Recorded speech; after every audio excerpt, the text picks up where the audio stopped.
Paintless Dent Repair, PDR. Sa mga sasakyang Ford na gawa ay Ultra High Strength Steel, UHSS, ay mas mahirap at mas matagal gawin kumpara sa karaniwang bakal.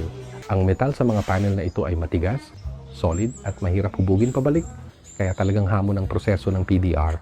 Ang HSS at UHSS ay may mas mataas na tensile strength, sinusukat sampa, kaysa sa regular na bakal. Kaya sobrang matigas ang metal at ayaw basta bumalik sa orihinal na hugis. Lumalaban ang metal sa pagtulak at mabilis bumabalik kapag binitiwan ng tensyon, kaya kinakailangan ng maraming maliliit at eksaktong galaw imbes na ilang malalaking galaw. Kapag ang UP ay nasobrahan sa banat at lumampas sa orihinal na anyo ng metal, maaaring mawala ang memory nito.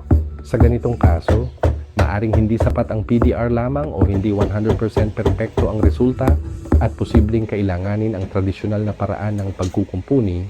Ang PDR sa ganitong uri ng material ay nangangailangan ng mas mataas na antas ng kasanayan, tiyaga, at espesyal na tools tulad ng hardened carbon steel rod tips, cold glue lifters, at kung minsan ay kontroladong paggamit ng init para makasabay sa katangian ng metal. Mataas na charges dahil sa mas mataas na antas ng hirap, mas matagal gawin ang PDR sa HSS panels at maaring may 25-50% na dagdag na singil kumpara sa karaniwang steel panels.